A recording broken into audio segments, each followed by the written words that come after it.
Kasih Bimas Islam Kantor Kementerian Agama Kota Batam, yang kami hormati Kepala Kantor Urusan Agama Kecamatan Kota Batam, Bapak Ibu rombongan dari Kementerian Agama Kota Batam, para penyuluh, penghulu, dan seluruh pegawai yang hadir. Yang saya muliakan orang tua kami, para alim, para ulama, tokoh agama, tokoh masyarakat yang hadir, pengurus RT RW, terkhusus kepada pengurus yayasan dan pengurus masjid Kelana Jaya, Pak Ketua Pak Abdul Qadir beserta dengan rombongannya, Bapak Ibu hadirin wal hadirah, jamaah salat subuh yang dirahmati Allah Subhanahu wa taala. Alhamdulillah, kita bersyukur kepada Allah Subhanahu wa taala pada subuh kali ini untuk memberikan kita kesempatan kesehatan hadir kembali bersama-sama di masjid yang mulia ini dalam rangka menunaikan kewajiban kita salat subuh secara berjamaah. Mudah-mudahan Allah Subhanahu wa taala senantiasa memberikan barokah dan ridhonya kepada kita semua. Amin ya rabbal alamin. Selanjutnya salat dan salam tak usah-usahnya kita hadiahkan ke pangkuan baginda Rasulullah sallallahu alaihi wasallam. Allahumma shalli ala sayyidina Muhammad wa ala sayyidina Muhammad. Kita berdoa semoga syafaat barokahnya tercurah kepada kita umatnya. Amin ya rabbal alamin. Bapak Ibu yang saya muliakan, mengawali kegiatan kita pada pagi hari yang berbahagia ini, mari sama-sama kita buka acara ini seraya berserah diri kepada Allah Subhanahu wa taala dengan bersama membacakan Ummul Quran. Al-Hadhihi niyah Al-Fatihah.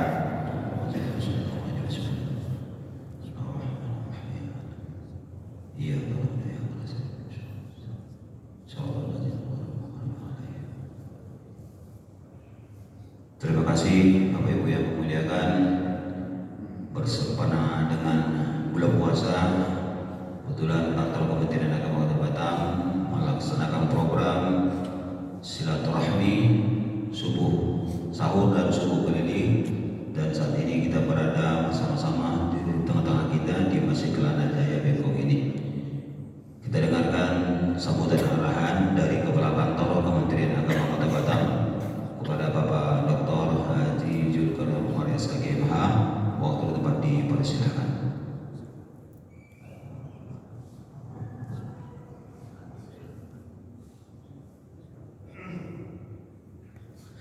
Assalamualaikum warahmatullahi wabarakatuh. Alhamdulillah, wassalatu wassalamu ala Rasulillah wa ala alihi wa sahbihi wa mawala. Asyhadu an la ilaha illallah wahdahu la syarika lah wa asyhadu anna Muhammadan abduhu wa rasuluhu la nabiyya ba'dah. Allahumma shalli wa sallim wa barik ala sayyidina Muhammadin wa ala alihi wa sahbihi ajma'in. Amma ba'd. Subhanaka la ilma lana illa ma 'allamtana innaka antal alimul hakim. Rabbi shrah li sadri wa yassir li amri wahlul 'uqdatam min lisani yafqahu qawli. Yang saya muliakan para pengurus Masjid Kelana Jaya, para alim ulama, para tokoh masyarakat, tokoh adat, dan yang saya hormati Kasih Bimas Islam Kiai Haji Muhammad Dirham SAG MSY, dan yang saya hormati ada KUA se-Kota Batam yang hadir bersama kita, KUA Batu Ampar Pak Unggul Fahmi Yasibuan, ada KUA Belakang Padang Pak Samudi, ada KUA Batam Kota Pak Jainal, ada KUA Sagulung Pak Mulyadi, ada KUA Tuan Rumah KUA Bengkok Pak Yusuf, dan juga ada KUA Bulang Pak Nazri, ya. Ada lagi KUA gitu. Habis perjalanan.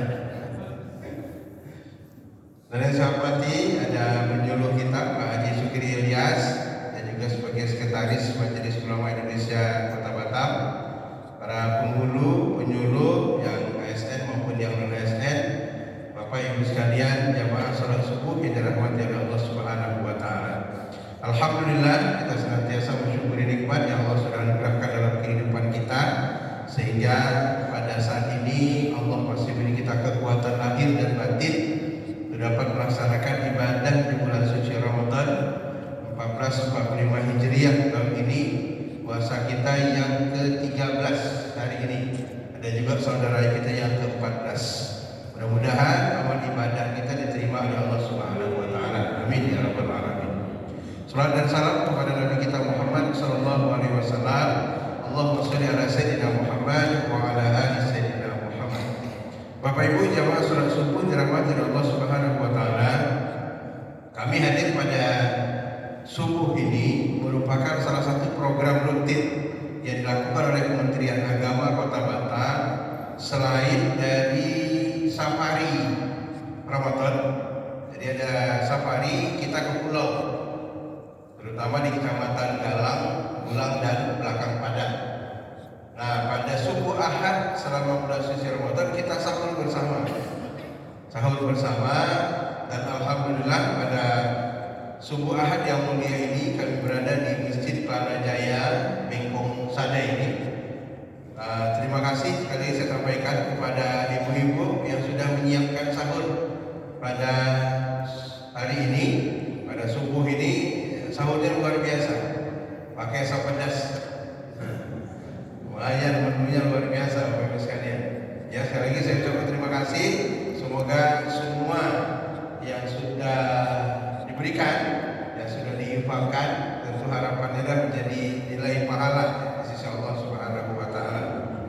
Dan selanjutnya juga Kementerian Agama, Bapak Ibu sekalian, menyampaikan beberapa hal terkait dengan kegiatan-kegiatan lainnya, terutama di bulan suci Ramadan. Ada safari, ada sahur keliling, dan juga terus kita memantau syiar Ramadan. Antara lain syiar Ramadan itu kita mengisi kultum di berbagai radio, dikoordinir oleh Kementerian Agama dengan PMP Persatuan Mubalik Batam. Itu kita mengisi kultum di berbagai radio dan televisi di Kota Batam ini.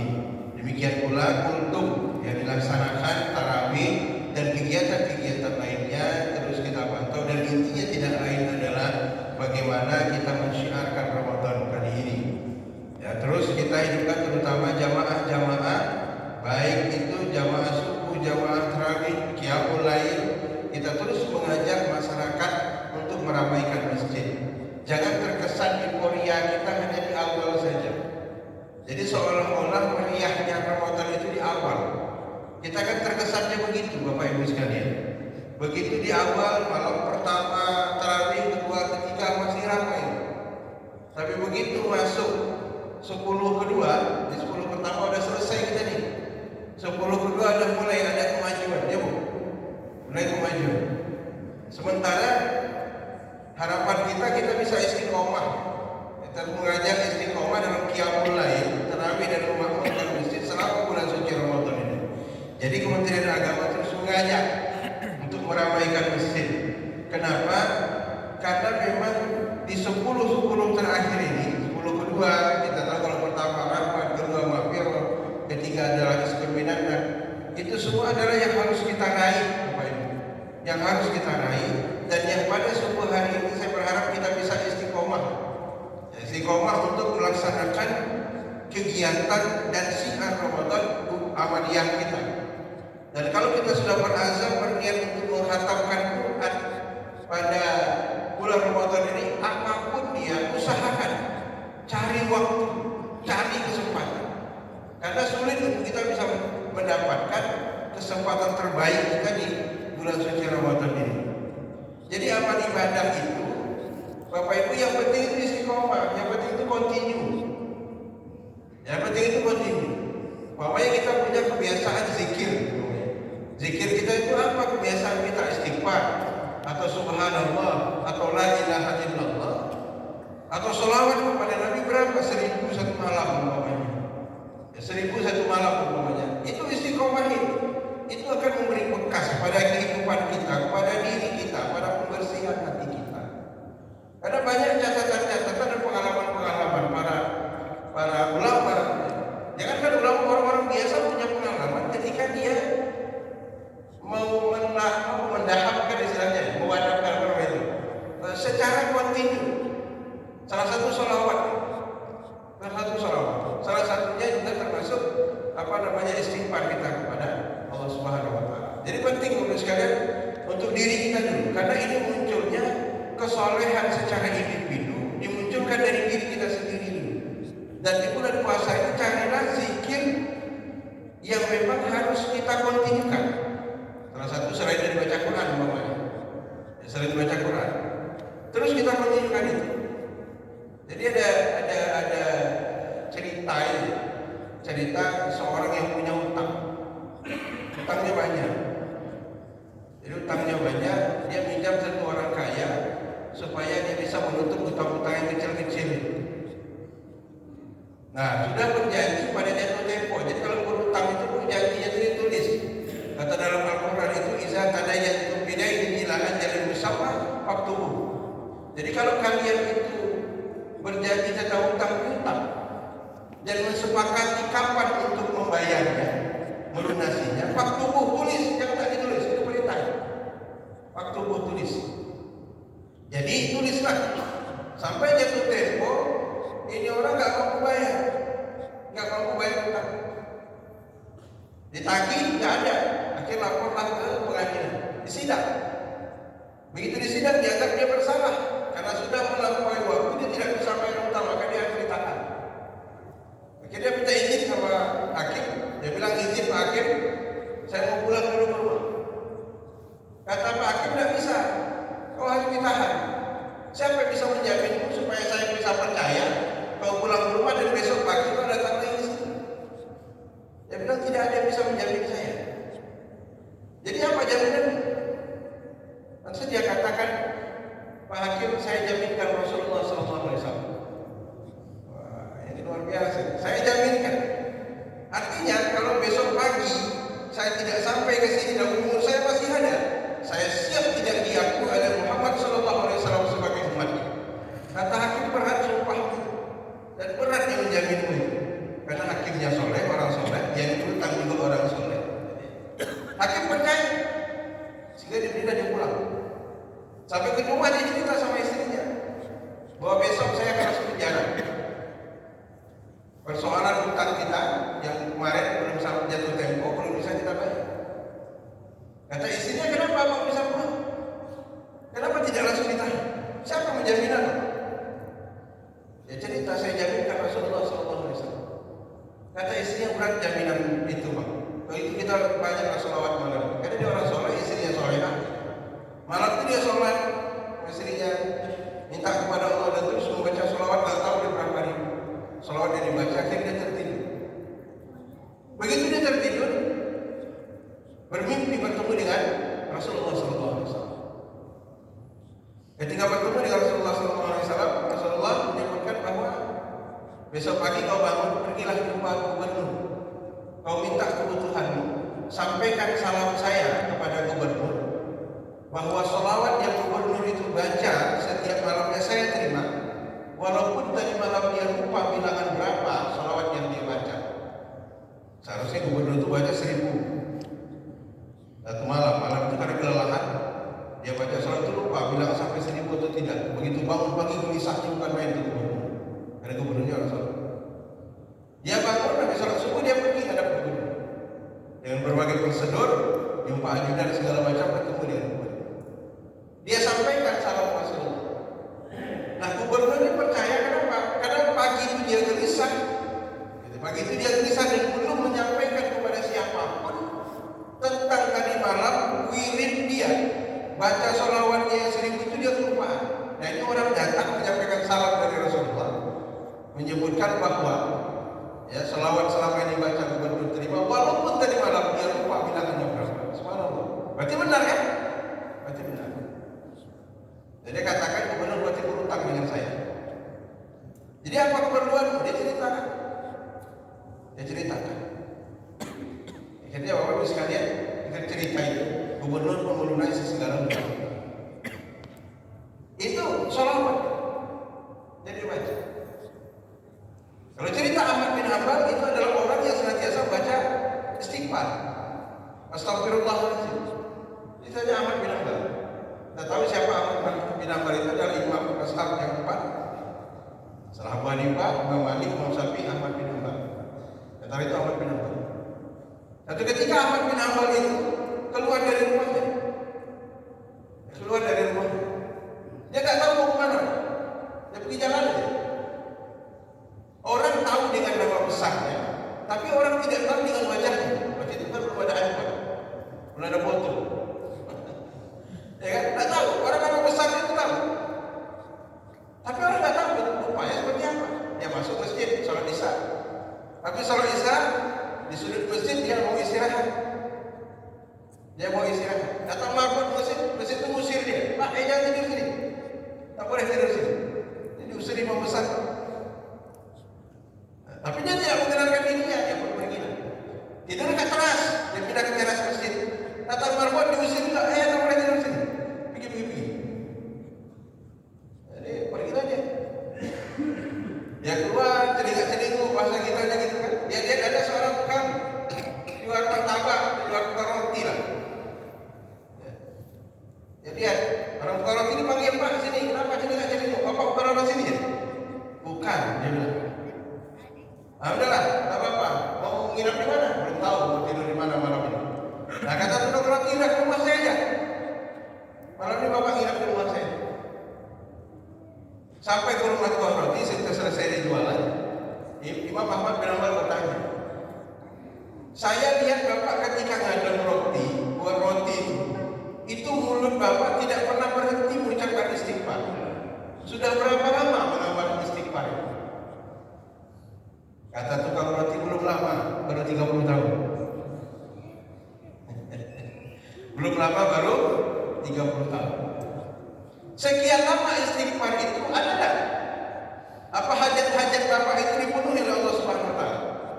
Ya jawab, alhamdulillah semua hajat saya, apa yang saya kehendaki, apa yang saya inginkan, Allah kabulkan. Saya punya anak soleh dan soleh, kehidupan saya cukup. Cuma ada satu yang belum Allah kabulkan. Apa itu?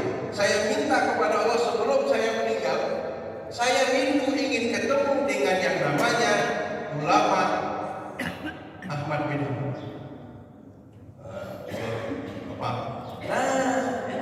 Kata Imam Ahmad bin Hanbal, inilah yang membuat saya keluar dari rumah, yang diusir oleh marbot ke masjid.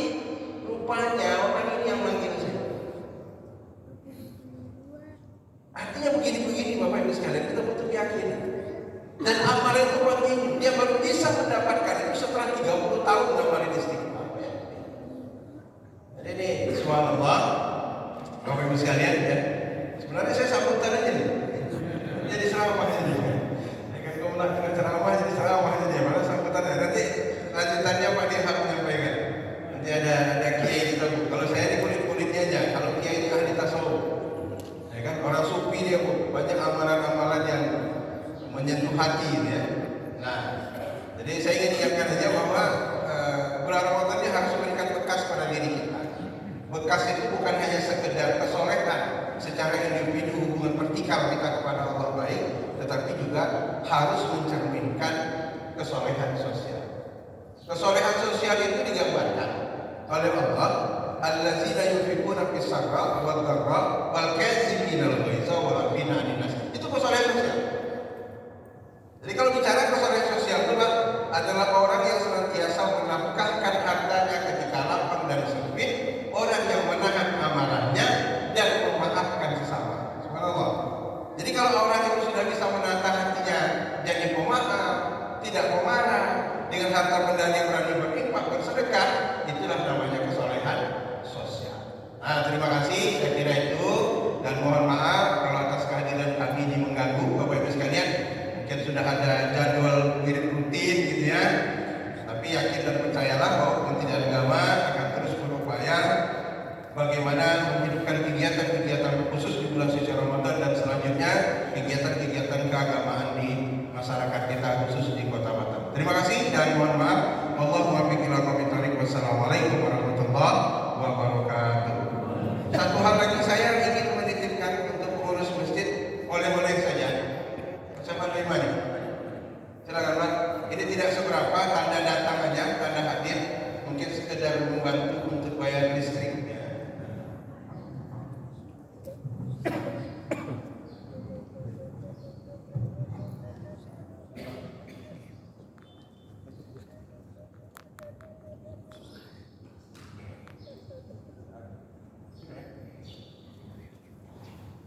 Terima kasih diucapkan kepada Bapak Kepala Kantor Kementerian Agama Kota Batam yang telah menyampaikan sambutan sekaligus arahannya kepada kita semua.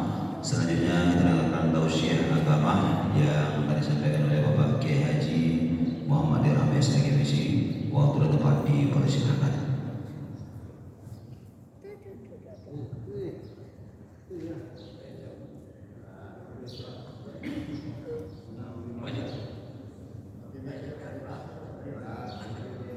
Masih muda ya Pak? Ini kalau kasih kursi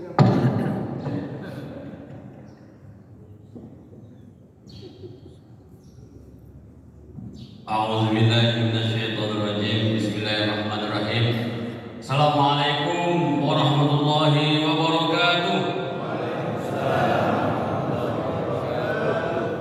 Wah, ini enak ceramahnya, mic bagus. Mengenai sahur pun logika undang semakin semangat. Alhamdulillah nahmaduhu wa nasta'inuhu wa nastaghfiruh wa na'udzu billahi min shururi anfusina wa min sayyiati a'malina. May yahdihillahu fala mudilla lahu wa may yudlil fala hadiya lahu. Asyhadu an la ilaha illallah wahdahu la syarika lahu wa asyhadu anna Muhammadan 'abduhu wa rasuluhu la nabiyya ba'dahu. Allahumma shalli wa sallim ala sayyidina wa habibina wa syafi'ina wa qurrati a'yunina Muhammadin sallallahu alaihi wasallam wa ala alihi wa ashabihi ajma'in, amma ba'd.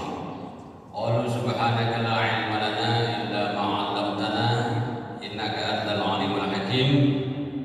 Rabbi shrah li sadri wa yassir li amri wa hlul 'uqdatam min lisani yafqahu qawli.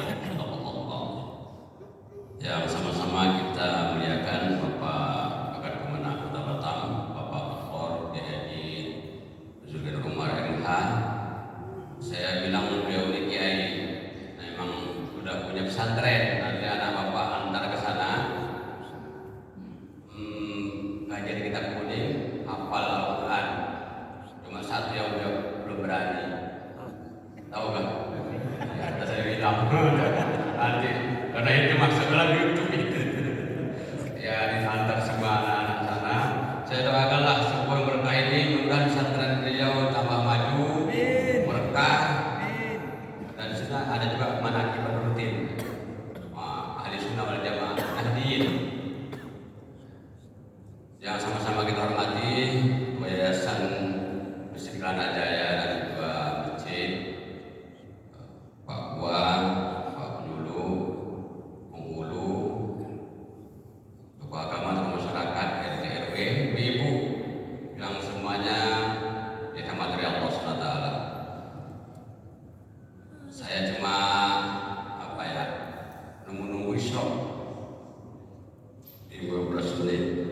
15 menit nanti kita sholat isyraq, nanti kita istirahat pulang. Tapi ibu-ibu, bapak-bapak jangan tidur, jangan biarkan saya ngomong sendiri. Ya. Baik. Pertama yang ditakutkan Rasulullah SAW itu ada beberapa perkara dan itu harus terus dibaca dalam doa. Allahumma inni a'udzubika minal 'ajzi wal kasli wal jubni wal bukhli wal ghadain wa qahrir rijal. Ini penyakit mudah-mudahan Allah hilangkan dengan adanya Ramadan ini. Termasuk saya memperkuat dari ceramah Pak Kepala tadi. Cobalah kalau penyakit itu ada, ya Allah jauhkan aku dari sifat malas ya Allah.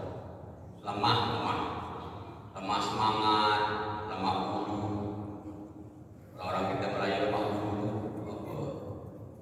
yang sakit, kesampuk, lemah bulu. Kalau bapak kan bulunya kan keras, bulu beda.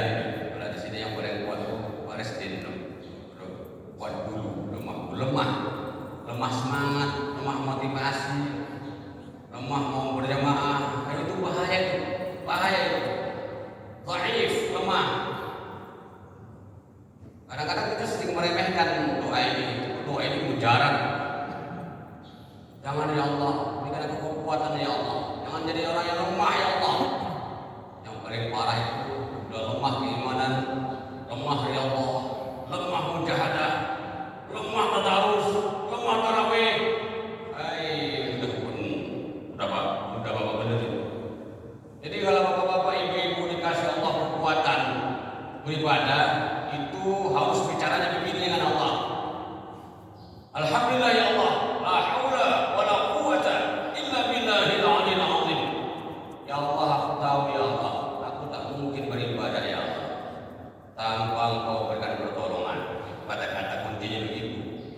Karena bapak ibu jalan ke masjid ini memang gerak sendiri, dibangunkan oleh Allah, diperjalankan oleh Allah, diistiqomahkan oleh Allah.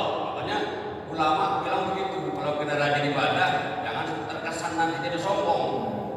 Maka banyak-banyak sampai ke masjid, alhamdulillah ya Allah, la haula wala quwwata illa billahil azim. Enggak ada daya ya Allah. Pak Kepala ini mana ada dayanya?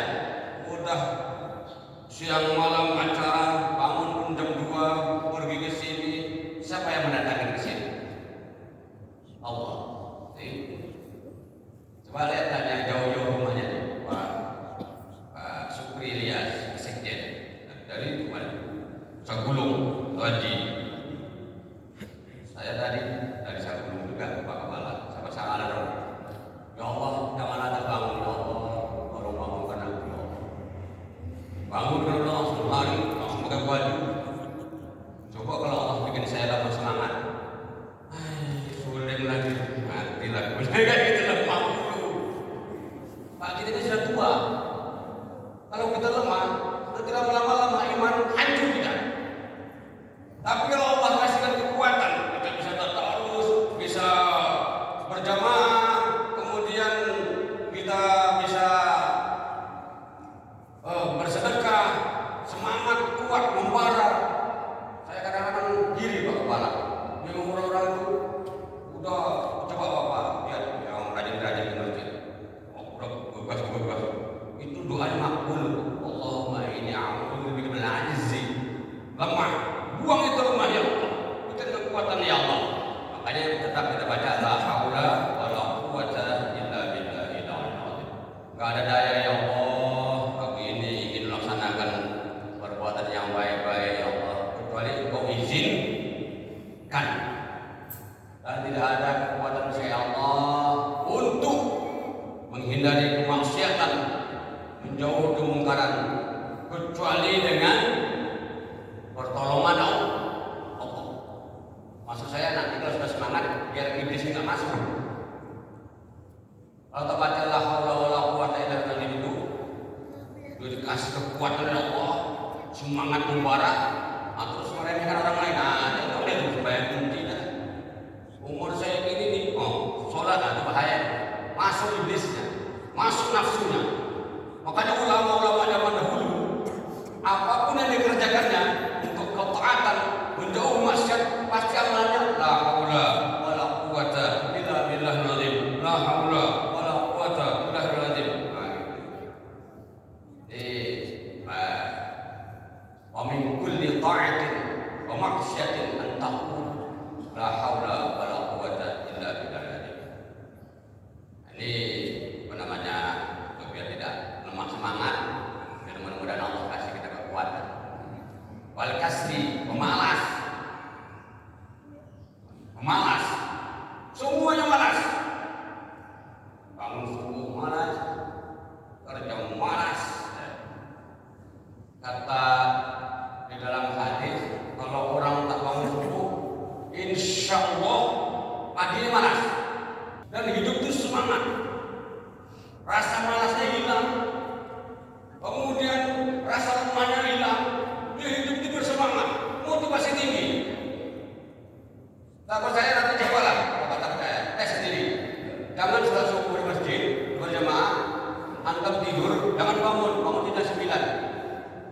3 hari aja coba, semuanya lemah, urat otak lemah, semua lemah, bau-bau lemah juga. Anak juga malas saja. Jadi ayo semangat. Jadi kita kita ada pengajar subuh di sini, luar biasa berkah di sini. Ada pengajar subuh, saya lihat kajian itu lengkap, kajian tasawuf, kajian tauhid, kajian fikih, yang isi pun keren-keren sih. Saya baca di situ, gila. Tadi MUI juga ada, dari kajian-kajiannya luar biasa. Itu menambah motivasi. Oleh Jumadi merasa bangga, merasa hebat, merasa kuat, itu buang. Karena kalau itu masuk, maka Bapak Ibu akan menjadi iblis laknatullah. Jadi iblis itu, coba Bapak cari tafsir yang ahli tafsir sini. Malaikat senioritasnya itu iblis, keren kan? Salah. Terus iblis itu sudah merasakan bagaimana nikmatnya di alam malam, alam ketuhanan, dengan tempatnya di surga, kawannya malaikat. Ayo, sekarang saya tanya lah, Pak Ustaz sendiri yang enggak sini, udah pernah masuk surga? Belum. Kawannya malaikat ya? Wah, belum pernah kawan dengan malaikat. Nah, terus kenapa mereka iblis itu terusir dari surga?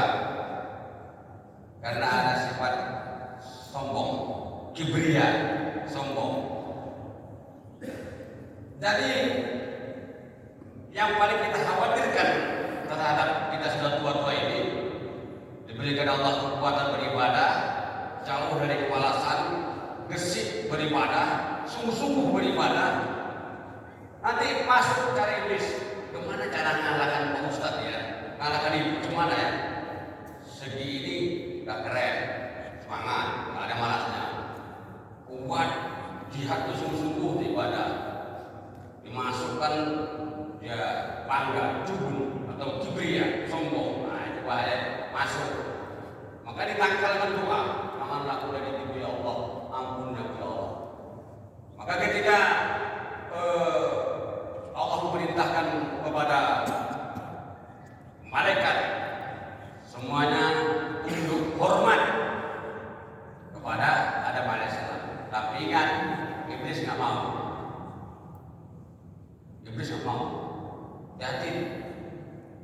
Yang sering kita kena, kita semua sudah merasa tua, merasa hebat. Terus ada Pak Ustadz datang baru, pemain baru. Terus ceramah di sini, Bapak, gitu aja ceramahnya, sama aja. Kena. Oke, satu lagi yang saya kena. Ada kori terbaik Imam Rana Besar, kelas Wahid. Tiba-tiba Allah uji. Saya ingin Allah uji itu macam-macam caranya Allah tadi kan. Ada punya hutang uji, tiba-tiba selawat, uji. Datang orang tiba-tiba jadi imam. Jadi bagaimana perasaan orang yang paling di depannya? Ayo. Kalau dia bilang enggak, udah hormat kali, masuk.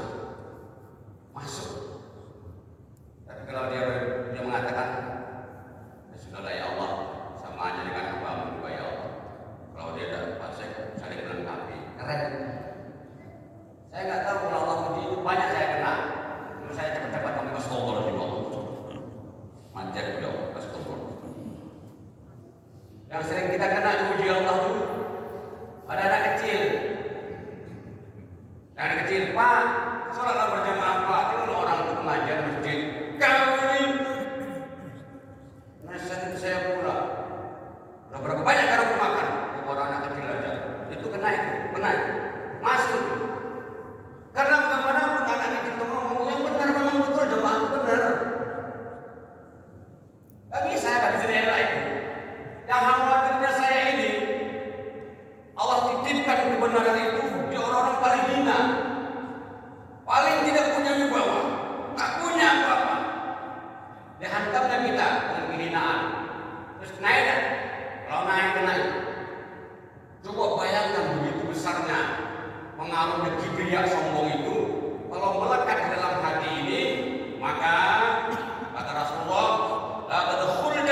Jangan masuk, mencium pun tak tercium baunya soba itu. Macam mana? Di dalam kehidupan kita ini banyak kenangan. Saya pesankan juga ini. Kadang-kadang kita interaksi diri kita sendiri aja. Entah kapan kita dicoba, cepat-cepat kembali. Astagfirullahaladzim. Nah itu untungnya kita berilmu, cepat tadi istighfarnya, ada kembalinya. Nah, cepat-cepat kita minta maaf, Pak. Tadi saya sombong itu, Bapak jangan tafsirkan sombong itu. Orang berbaju baru, mobil baru, rumahnya bagus, itu gak ada masalah. Memang hidup ini harus mobilnya bagus, rumahnya bagus, kendaraannya bagus, istrinya soleha. Itu memang tuntutan Rasul. Kalau tambah 1, 2, 3, 4 kalau kuat. Kalau tak kuat jangan coba-coba, itu bahaya itu. Nah, yang namanya sombong itu, yang tidak masuk surga itu, di dalam tafsir 1, dia menolak kebenaran. Menolak kebenaran. Itu namanya sombong. Anak kecil tadi bilang, ya Bu, jamaah, tengok ibu orang-orang itu ke masjid, ada pengajian, pahalanya besar. Kata bapaknya, kau ni nak. Ada tidak betul tak? Saya tanya, betul tak? Betul. Berarti bapaknya sombong, ibunya sombong, menolak kebenaran yang Allah titipkan di anaknya. Itu tak akan sesuatu itu cepat-cepat itu bahaya. Hati-hati. Jadi dia namanya menolak kebenaran. Raddu haqqi. Jadi kebenaran itu Allah titipkan dengan anak kecil. Kalau kebenaran itu dititipkan dengan mana? Insya Allah ada masalah bagi saya. Kalau kebenaran itu dititipkan dengan Pak Suha, ada masalah itu dengan Pak Imam apalagi Imam panutan kita. Tapi kalau Allah titipkan kebenaran dengan pemulung, gimana? Ayo, kata pemulung bilang begini, Pak, izin, mereka saya cari rezeki. Boleh? Saya cari rezeki yang halal, anak makan, apa? Gak boleh. Itu tuh ada kata-kata pemulung dalam masuk. Saya kan hamba Allah juga, Pak. Pemulung status, Pak. Gak bisa. Itu gak bisa kayak gitu. Namanya menolak kebenaran. Jadi apapun yang kebenaran ini, al-haqqu min rabbik, kebenaran dari Allah, kita harus menganalisa cepat. Ternyata benar yang mengambil Astagfirullah juga Allah. Jadi nanti khawatirnya nanti kita dihisab oleh Allah di surga nanti. Dirham ke neraka dulu. Kenapa ya Allah? Kalau jelas fatwamu ini tidak benar, kau juga bilang tak mau ikutin. Menolak kebenaran, kenapa kamu ini? Asik dia. Jadi fatwa-fatwamu yang dimusyawarahkan kebenaran. Yang paling selamat itu kalau ada masalah dimusyawarahkan, diputuskan bersama. Itu selamat itu. Ada kepala, kenapa rapat siapa? Undang semua kuah siapa? Yang dicari kebenaran, itu aman. Kalau ditanya Allah, kenapa? Keputusan itu? Karena Allah suruh musyawarah ya Allah. Ya juga ya Allah. Wasyawirhum fil amr. Makanya orang yang musyawarah selamat. Keputusan yang musyawarah selamat. Tapi keputusan yang diambil sendiri nanti bisa menjadi raddul haqqi, bisa menolak kebenaran. Nah itu yang pertama. Makanya iblis itu dikeluarkan. Wa qala rabbuka lil malaikati qala rabbuka lil malaikati isjudu li Adam fasajadu illa iblis aba was takbara wa kana minal aba wangkang wastakbara. Rasa hebat, rasa sombong, rasa kuat, rasa banyak ibadah, rasa rajin, rasa pokoknya ya rasa gitulah. Masih ada 10 menit, 25 menit. Saya dengan jam aja terus terima kasih. Jadi hati-hati Pak. Jadi apapun yang terjadi di manapun musyawarah. Karena gini contohnya, waktu perang Uhud itu Rasulullah sudah tahu, dikasih ilham, dikasih wahyu oleh Allah melalui Jibril. Muhammad kau kalah, pedang patah.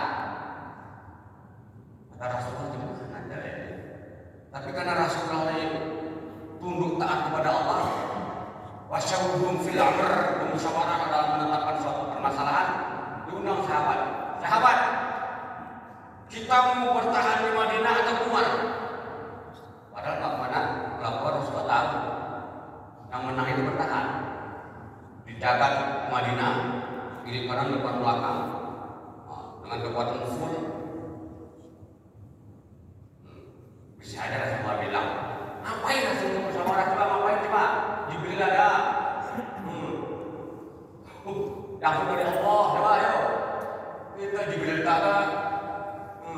Ilmu pun tak ada. Putusan sendiri. Sesat semua orang. Seolah jadi Allah. Hebat kali kita ini. Akhirnya keluar. Sahabat bilang, kita keluar ya Rasul.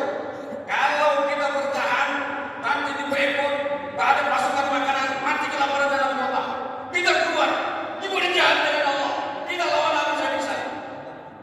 Kata Rasulullah, berani kali kuda. Mana orang semangat? Akhirnya pesan Rasulullah satu. Kalau kita keluar, tolong pemanah 70 orang di Uhud bertahan. Apapun terjadi jangan turun. Karena Rasulullah tahu juga nanti orang itu pasti turun. Karena itu hebat dengan Rasulullah. Andai kata saya kasih tahu kayak gitu, tanya dia kurang daripada aku patah gigi balik. Coba lemahnya kita ini. Luar biasa tuh. Jadi satulah yang bertahan hebat. Makanya orang yang istiqomah bertahan dengan kebenaran selamat hidupnya. Hati-hati Pak. Bu. Akhirnya kata Mus'ab bin Umair, aku tak mau turun. Aku taat kepada Rasulullah. Kata beliau tak boleh turun. Mati pun 70 panah tahan sampai habis-habisan. Itu orang hebat, istiqomah. Makanya Mus'ab bin Umair itu mati. Tapi yang turun ke bawah, tapi juga tadi. Itu yang ngambil kuda, yang ngambil apa itu, rampasan perang, walimah, kan turun, depan yang mati semua. Pertanyaan saya, salahkah Rasulullah mengambil keputusan itu? Tidak, karena musyawarah. Wasyawruhum fil amr, karena Allah sudah musyawarah. Jadi kemanapun untuk menghilangkan rasa ujub, sombong, itu suka tidak suka musyawarah. Karena kemungkinan Allah titipkan kebenaran itu dari kita bermusyawarah ini, nanti kita senang. Nah, kalau benar dapat pahala 2, kalau salah dapat pahala 1. Benarnya berijtihad. Nah ini tentang sombong. Yang kedua, ini yang paling parah, kita sering kena di sini. Yang namanya sombong itu dalam tafsir ghamdin nasi. Dia tak pernah berterima kasih atas kebaikan orang yang telah menolongnya. Jadi Bapak jangan bilang selama ini sombong itu pakaian baju baru, berpenampilan netis, biasa itu. Rumahnya bagus, harus itu. Pakaiannya bagus, harus. Penampilannya bagus, harus. Itu tidak sombong. Tapi yang sombong itu menolak kebenaran dan tak pernah bersyukur kepada Allah dan kepada manusia yang telah menolongnya. Termasuk bersyukur kepada Allah itu bersyukur terhadap orang-orang yang telah menolong kita. Man lam yashkurin nas lam yashkurillah. Siapa tak pernah bersyukur kepada manusia, sama hukumnya tak pernah bersyukur kepada Allah. Contoh kayak gini lah, Pak RT, Pak RW dan tolong kita, semua urusannya lancar. Apa salahnya kita bilang terima kasih Pak RT, Pak RW, dengan wasilah Pak RT, semua urusan lancar. Pak, makasih Pak. Itu kata Allah, sama hukumnya bersyukur kepada Allah. Ini tidak. Itu kan tugas kamu. Urusan masuk ke Allah ini. Kalau saya di RT-nya, udah satu ini, saya lebih sibuk lagi. Nah ya, benar. Hati-hati Pak. Jadi kita ini menerjemahkan kesombongan sering salah. Jadi 2 yang masuk kesombongan itu. Jadi Rabbul Haqqi menolak akan kebenaran, kemudian Kemudian ghamtin nasi, qalilun syukri, sedikit kali bersyukur kepada Allah dan orang-orang yang telah menolong kita. Jadi ingatlah apapun kebaikan, terutama orang tua kita, wajib bersyukur kepada anishkurli wal walidayya, bersyukur kepada Allah, dan juga termasuk bersyukur kita berbuat baik kepada kedua orang tua. Kalau kita tidak berbuat baik kepada orang tua, Allah murka juga. Jadi karena begitu ayat anishkurli wal walidayya, bersyukur kepada Allah juga kepada kedua orang tua. Walau kita tidak bersyukur kepada orang tua, sama juga tidak bersyukur kepada Allah. Tidak bersyukur kepada Pak RT atau orang kita, sama juga tidak bersyukur kepada Allah. Itu keterkaitan yang ini. Nah, itu yang minal ajzi wal kasri wal jubli wal bukhli pelit. Ini parah, pelit. Jadi kalau istilah kami di pesantren, kenapa kepala ini ada pelit di atasnya pelit, bukhil. Artinya tidak punya dia pelit. Gimana cara itu Pak Kepala? Tidak punya dia tapi dia pelit. Kalau itu uang bapak, uang ibu, memang tak mau kasih, tak apa-apa punya ibu sendiri, punya bapak sendiri, mungkin banyak kebutuhan. Tidak punya dia. Contoh begini, kawan kita, tetangga kita masih dekat, terus kita bilang lah, oh jangan sedekah terus. Nanti uang habis, itu pelit di atasnya pelit, di dengkuknya pelit. Itu masuk neraka ya? Gimana cara buka kepala? Hati-hati. Bakhil di atasnya bakhil. Ya Allah. Tapi kita ini bersyukur. Tadi saya pagi Pak Kepala, saya sengaja salah situ Pak Kepala. Duduk pojok itu Pak Kepala. Pada daerah dekat pintu, saya lihat sama satu. Ternyata di masjid ini ada orang langsung masukkan infak. Itu sama kayak sahabat Rasulullah, pagi-pagi beribadah. Ayo, saya tak bilang orangnya nanti, jadi dia pulang. Itu bagus tuh Pak, jangan kan? Saya tahu dari 50.000, dari 5.000. Kayaknya bisa itu keren Bapak itu, keren habis. Jadi, wama kata Allah, siapa yang menginfakkan di jalan Allah, Allah yang menggantinya. Allah berjanji, ukhlifu, aku yang menggantinya. Itu janji Allah. Cuma kita ini tak pernah percaya dengan janji Allah, itu masalahnya. Datanglah iblis, janganlah kau berimpah, uangmu nanti habis, anakmu nak makan apa. Setan menjanjikan kita fakir, setan menjanjikan kemiskinan, setan menjanjikan kemelaratan. Allah menjanjikan rahmat dan fadilahnya. Allah benar nanti. Nanti Bapak yang tadi pagi-pagi masuk, jangan nanti diganti oleh Allah. Bapak masuk berapa tadi? 50.000. Nanti kasih Bapak di kota 500.000. Kan 10 kali lipat Pak. Iya. Yang paling cepat gantinya itu. Tapi kita tidak minta ganti di dunia. Tapi kan Allah yang janji. Jadi Pak, pagi-pagi ada 2 malaikat nih, kiri kanan kita nih. Nih, pagi-pagi. Siapa yang pagi-pagi masukkan uang kotaknya itu?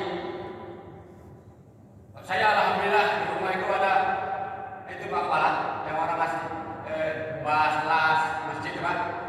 Saya ada dengan sedang anak saya yang pagi-pagi. Masukin Pak. Sebangun tidur masukin. Nah, anak kita juga. Nanti kalau ada anak kita jadi bakhil. Jemputnya kulit. Kita kasih poin juga. Tengok dia. Alhamdulillah jadi berat. Ya, masuk. Jadi dia bangun tidur langsung. Nah, kata malaikat apa?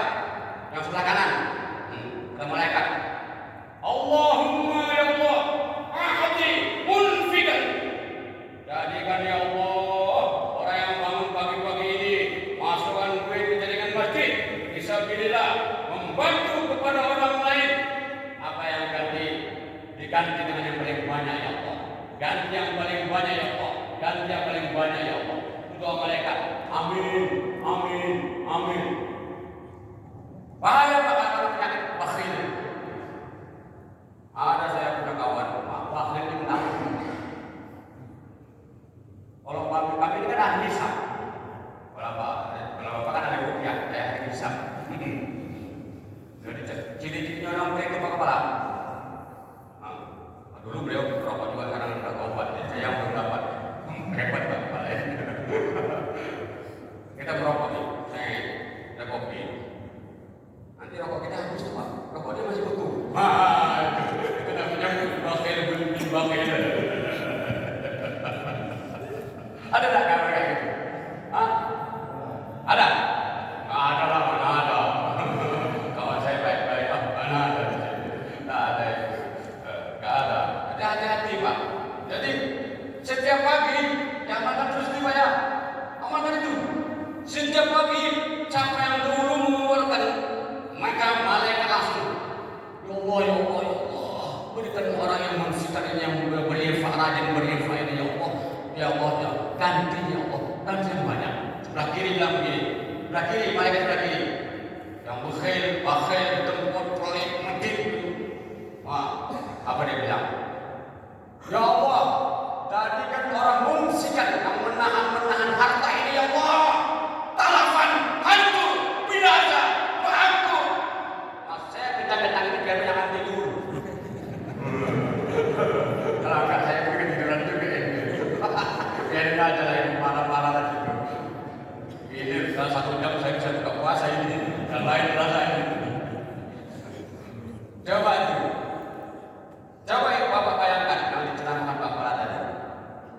Belum ada sejarahnya orang rajin berinfak bangkrut. Nah, itulah.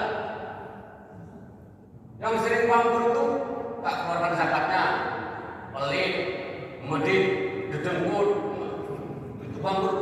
Karena yang membangkrutkannya itu doanya malaikat tadi. Doanya malaikat itu dikabulkan oleh Allah. Apa lagi? Doa-doa itu luar biasa itu. Jadi ibu mulai besok dari rumah, dari celengan Ramadan. Jangan banyak-banyak, 1.000 dulu. Besok jadi 2.000, jadi 3.000. Tengok nanti, duduk bu bapak ibu, tambah berkah. Iya, berkah. Jangan udah dibeli, pelit, bukhul. Jadi yang hebatnya itu, udah habis. Jangan lagi lah, jangan tahan lagi. Terima kasih atas perhatiannya. Mohon maaf tidak ada kekhilafan.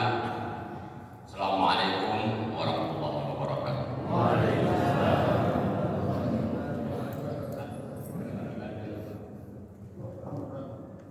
Ila hadratin Nabi Muhammad sallallahu alaihi wasallam al-Fatihah.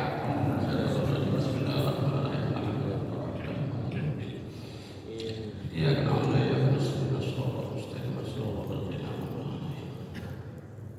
Amin amin alhamdulillah rabbil alamin hamdan na'imah hamdan syarifin hamdan yuwafi ni'amahu wa yukafi mazidah ya rabbana lakal hamdu kama yanbaghi li jalali wajhikal karim wa 'azimi sultanik Allahumma shalli wa sallim ala sayyidina Muhammadin salatan tunjina biha min jamil ahwali wal afat wa tuqatilana biha min jamil hajati wa tutahhiruna biha min jamil sayyi'at wa tarfa'una biha indaka 'ala darajat wa tuballighuna biha aqsal ghayat jamil khairat fil hayat wa ba'da Allahumma صلاتنا وصيامنا وركوعنا وسجودنا وتضرعنا وتخشعنا وتعبدنا وتمن تقصدنا يا الله برحمتك يا ارحم الراحمين اللهم انك عفو كريم تحب العفو فاعف عنا يا كريم اللهم انا نعوذ بك من العجز والكسل والجبن والبخل وغلبة الدين وقهر الرجال ربنا اتنا في الدنيا حسنة وفي الاخرة حسنة وقنا عذاب النار سبحان ربك رب العزة عما يصفون والسلام على المرسلين والحمد لله رب العالمين.